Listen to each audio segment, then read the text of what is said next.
Hi friends, welcome back to my channel മോമിക്കോം കേരള. അപ്പോൾ ഇന്ന് ഞാനിവിടെ ഉണ്ടാക്കുന്നത് വളരെ ടേസ്റ്റി ആയിട്ടുള്ള ഒരു മീൻകറിയാണ്. എല്ലാവരും ഇങ്ങനെയൊക്കെ ആയിരിക്കും ഉണ്ടാക്കുന്നത്, പക്ഷേ ഉണ്ടാക്കാൻ അറിയില്ലാത്തവരും ഉണ്ടാവുമല്ലോ. അവർക്ക് വളരെ ഈസി ആയിട്ട് ഉണ്ടാക്കിയെടുക്കാൻ പറ്റും.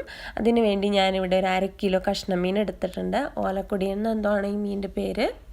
ഒരു 3 പച്ചമുളക് നീളത്തിൽ കീറിയെടുത്തിട്ടുണ്ട്. പിന്നെ ആവശ്യത്തിന് കറിവേപ്പില, പിന്നെ ഒരു മീഡിയം സൈസ് ഇഞ്ചി നീളത്തിൽ അരിഞ്ഞെടുത്തിട്ടുണ്ട്. പിന്നെ ഒരു 8-10 അല്ലി വെളുത്തുള്ളി, പിന്നെ ഒരു 5 കഷ്ണം കുടംപുളി നന്നായി കഴുകി വെള്ളത്തിലിട്ട് വെച്ചിട്ടുണ്ട്. ഇനി നമുക്കൊരു മൺചട്ടി സ്റ്റൗവിലേക്ക് വെച്ച് കൊടുത്തിട്ട് ആവശ്യത്തിന് വെളിച്ചെണ്ണ ഒഴിച്ചു കൊടുക്കാം. മീൻകറി നമ്മളെപ്പോഴും മൺചട്ടിയിൽ വെക്കുന്നതായിരിക്കും ടേസ്റ്റ്. ഇനി ഈ വെളിച്ചെണ്ണ ഒന്ന് ചൂടായി വരട്ടെ. അപ്പോഴേക്കും നമുക്ക് ആവശ്യത്തിന് കടുകും ഒരു ചെറിയ, അതായത് ഒരു 1/4 ടീസ്പൂൺ ഉലുവയും കൂടെ ഇട്ട് നന്നായിട്ടൊന്ന് പൊട്ടിക്കാം. ഇത് രണ്ടും നന്നായി ഒന്ന് പൊട്ടണം. പൊട്ടിക്കഴിഞ്ഞതിന് ശേഷം നമ്മൾ ആ എടുത്ത് വെച്ചിരിക്കുന്ന ഇഞ്ചിയും വെളുത്തുള്ളിയും കൂടെ ഇട്ട് കൊടുക്കാം. ഒപ്പം തന്നെ നമ്മൾ ആ അരിഞ്ഞു വെച്ചിരിക്കുന്ന പച്ചമുളകും കറിവേപ്പിലയും കൂടെ ചേർത്ത് കൊടുക്കാം.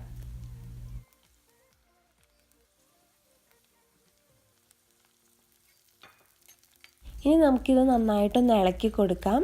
പിന്നെ ഒരു കാര്യം, നിങ്ങൾക്ക് വെളുത്തുള്ളി ഇത്ര ഇടാൻ ഇഷ്ടമില്ല ഇടണ്ട കേട്ടോ. എനിക്ക് വെളുത്തുള്ളി മീൻകറിയിൽ ഭയങ്കര ഇഷ്ടമാണ്, അതുകൊണ്ടാണ് ഞാൻ ഇച്ചിരി കൂടുതൽ ഇട്ടേക്കണേ.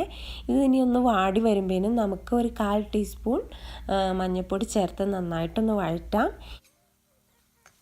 ഇനി നമുക്ക് ഈ മഞ്ഞൾപ്പൊടിയുടെ പച്ചമണം ഒന്ന് മാറുമ്പോഴേക്കും 2 ടേബിൾ സ്പൂൺ മുളക് പൊടി ചേർത്ത് നന്നായിട്ടൊന്ന് വഴറ്റിയെടുക്കാം.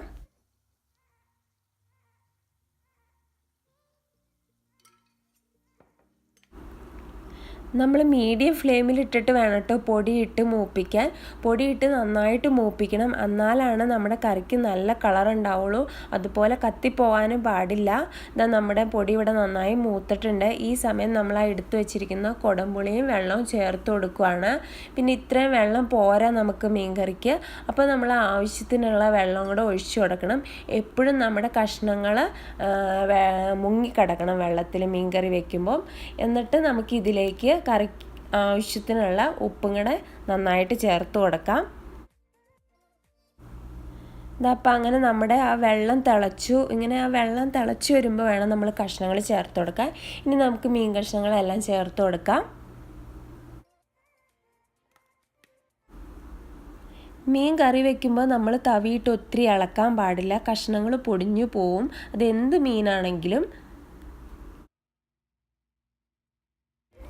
ഇതങ്ങനെ നമ്മുടെ മീൻകറി ഇവിടെ നന്നായി തിളച്ച് ചാറൊക്കെ പറ്റി നന്നായി വെന്ത് വന്നിട്ടുണ്ട്. ഇനി നമുക്ക് തീ ഓഫ് ചെയ്തിട്ട് ഇതിങ്ങനെ ഒന്ന് ചുറ്റിച്ചെടുക്കാം. തവി വെച്ച് ഇളക്കരുത്. നിങ്ങൾക്ക് ചാറ് ഇത്രയും വേണ്ടെങ്കിൽ ഇനിയും പറ്റിച്ചെടുക്കാം കേട്ടോ. ഇനി കുറച്ച് ചാറും കൂടെ പറ്റും ആ ചട്ടിയിലിരുന്ന് ആ ചട്ടിയുടെ ചൂട് കൊണ്ട്. കണ്ടോ, നമ്മുടെ അടിപൊളി മീൻകറി ഇവിടെ റെഡി ആയിട്ടുണ്ട്. നമ്മൾ ഈ മീൻകറിയിൽ മല്ലിപ്പൊടി ഒന്നും ചേർത്തിട്ടില്ല. മല്ലിപ്പൊടി ചേർത്ത് കഴിഞ്ഞാൽ കറി വേഗം ചീത്തയായി പോവും. ഇങ്ങനെ നമ്മൾ വെക്കുകയാണെങ്കിൽ ഒരു 3-4 ദിവസം ഈ കറി പുറത്തിരുന്നാലും ചീത്തയായി പോവില്ല. ദിവസം ചെല്ലുന്തോറും ടേസ്റ്റ് കൂടുകയേ ഉള്ളൂ. അപ്പോൾ നിങ്ങൾക്ക് എല്ലാവർക്കും ഇന്നത്തെ എൻ്റെ ഈ റെസിപ്പി ഇഷ്ടപ്പെട്ടു എന്ന് വിചാരിക്കുന്നു. ഇഷ്ടപ്പെട്ടാൽ ലൈക്ക് ചെയ്യാനും കമൻറ്റ് ചെയ്യാനും പിന്നെ ചാനൽ സബ്സ്ക്രൈബ് ചെയ്യാനും മറക്കരുത്.